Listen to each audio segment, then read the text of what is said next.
one do you think it is the most important? none n'icyayi cyangwa ubwawe butuma mwiyumvira ko ari bwo nkoramutima mu butumwa bwa Pawulo.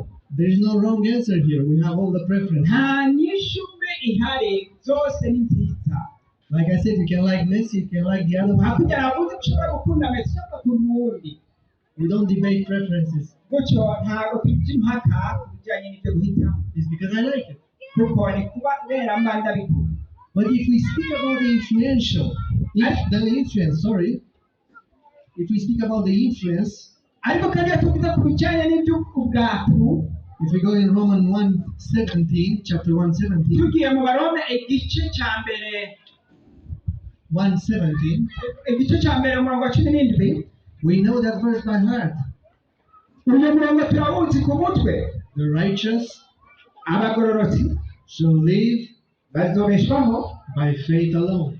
no kwizera gusa.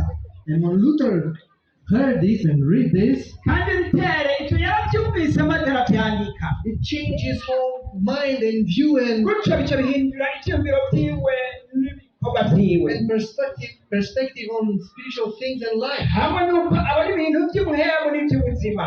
And he nailed those 95 theses. maze akiyandika ingingo 90 azitera ku musumari ahantu In 1517, and he started the mu Reformation. gihumbi n'amajana atanu 1517, igihumbi n'amajana atanu na mirongo ine na gatanu, and he started the Reformation. maze acitangura iby'ubugorozi. We are the product of his teaching. gutyo rero twebwe turi igikorwa cyangwa umwimbu w'inyigisho ziwe. But you know, I'm just gonna want you to pay attention. gutyo rero ndashaka ko namwe mubishyira ku mutima, Even the kids. mbere n'aba bana. In this short message, muri ubu butumwa mu kanya kagufi, what I'm gonna say, ibyo njya kuvuga it can transform the life of the kids. bishobora guhindura ubuzima bw'abana. If you have 4 years, eka mbere n'abafite 5 years, imyaka itanu, you can understand this message. ushobora gutahura ubu butumwa. But this message can change the life of everybody here. kandi ubu butumwa bushobora guhindura ubuzima bw'umuntu wese hano. So pay attention. gutyo rero ushyire ku mutima. What is Paul doing? ni biki Pawulo yariko akora? Because when we read Paul's epistles, igihe tuba turimo dusoma inyandiko za Pawulo, like Peter is saying, nk'uko Petero yabivuze, he may be sometimes hard to bishobora kuba understand rimwe him. na rimwe kugorana kubitahura. But here he's building a case. ariko kandi hano hari ikintu yariko ashaka kubaka. Imagine you are in a courtroom.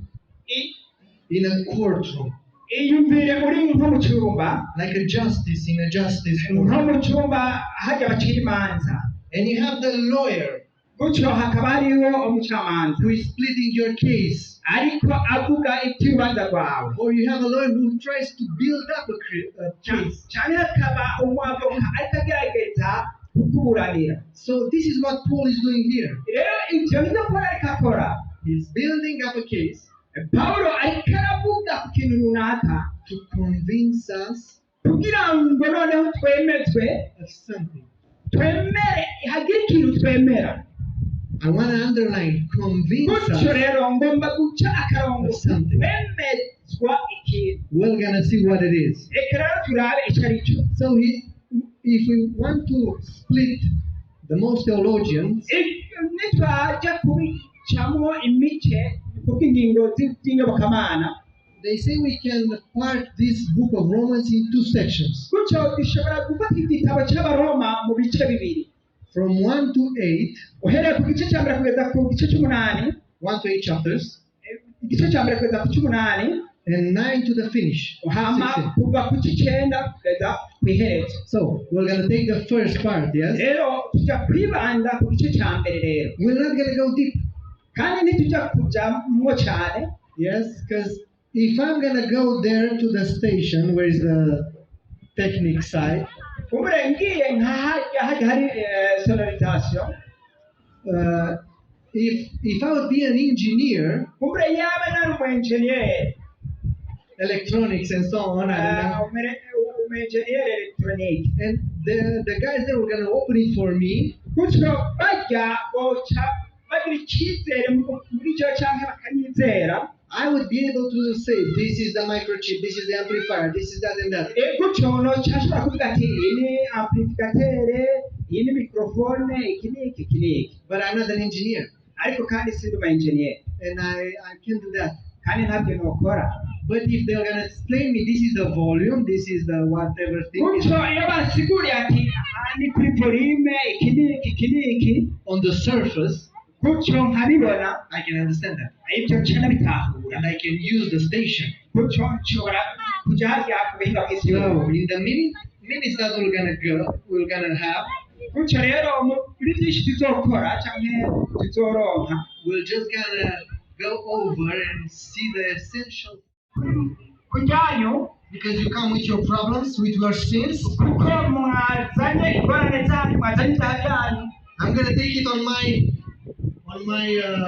jacket, on my robe, ati rero ngomba gufata izo ngorane n'izo byaha byanyu ndabyambare mu mwambaro wanjye. and I'm gonna give you a new robe.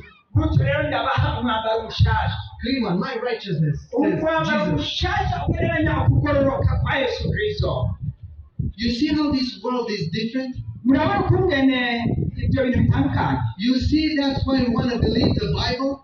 murabona kwizera Bibiliya There's no condemnation for those who are in Jesus Christ. nta rwanda ruzotsinda bari muri Kristo Yesu. Now, therefore, I'm convinced as well that you are more than victorious. nemejwe iyo ntarikeka ko dusumba abaneshi. That's why this is the name of the presentation, Super Champions. niyo mpamvu izina ry'iyi gisiguro yari You are gusumba the super umuneshi. champions of God. wewe usumba umuneshi kubwa You Yesu are who Imana. are in Jesus Christ, who are staying in Jesus kuko Christ wewe uri muri Kristo Yesu through His Spirit. biciye muri kamiyera.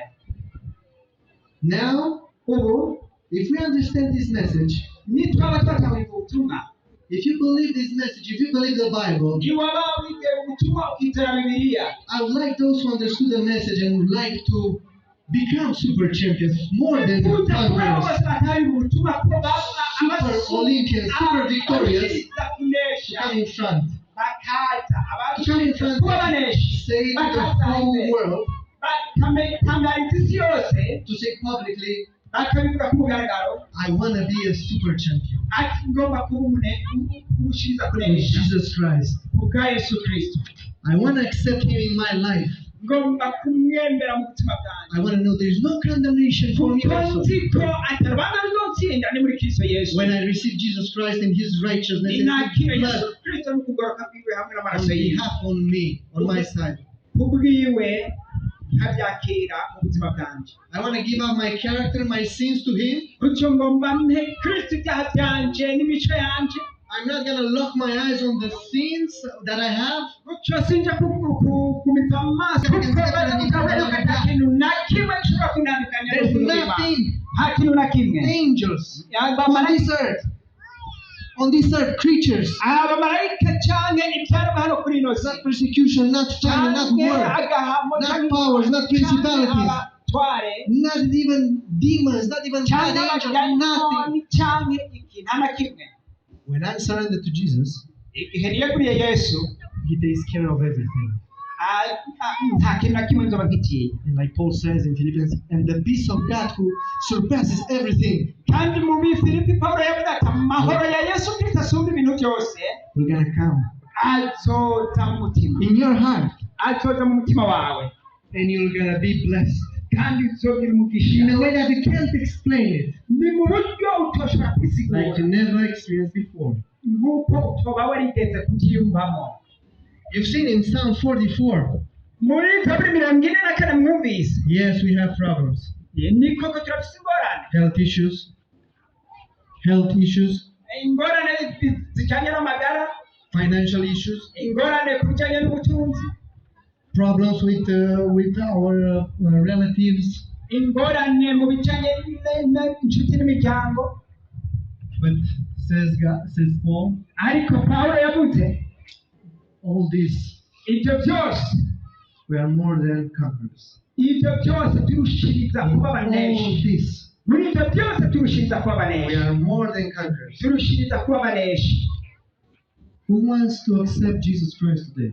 Ibande bifuza kwakira Yesu Kristo uyu munsi. Who wants to be super champion Ibande of bifuza Jesus Christ? kuba kurushiriza kunesha kubwa Yesu Kristo. I answered the question that Paul is saying. Ahanishe ikibazo Paulo yatabaza. What then shall we say to these things? What else shall we say to these things? If God is for us, who is against us? Ahanishe ikibazo Paulo yatabaza mu kurongo 31. Twebwe bityo tuvuga iki? If you play in God's team, nimugihe muri ekipe y'Imana, you have nothing to fear. nta kintu na kimwe ukwiye gutinya. Nothing can beat you, to be against you. Nta kintu na kimwe cyo kurwanya. So, brothers and sisters, Gutyo bene wacu kandi bashikanje, let's not forget ntitwibagire ko verse 28, all things, we know that all things, ntitwibagire ko ibintu byose, we know that God causes all things to work together for good to those who love God. ibintu byose bikoranirizwa hamwe kuzanira ibyiza abakunda To Imana, those who are called according to His purpose. ku bahamagawe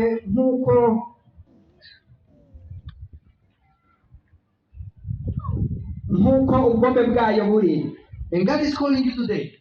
Kandi Imana iriko iraduhamagara uyu munsi. Would you answer His call? Mbega wo kwemera umuhamagaro wayo? Would you let the Spirit of God to convince you in your heart? and your Yoreka spirit? muhemu buhora akakwemeza mu mutima wawe. I'm praying you that you're going to accept this calling. Ndagusengera kugira ngo wakire uno muhamagaro.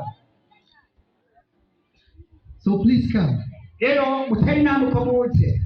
If you hear the call of Jesus Christ, Iyo wumva umuhamagaro wa Yesu Kristo, we know that in biblical terms, today is the time.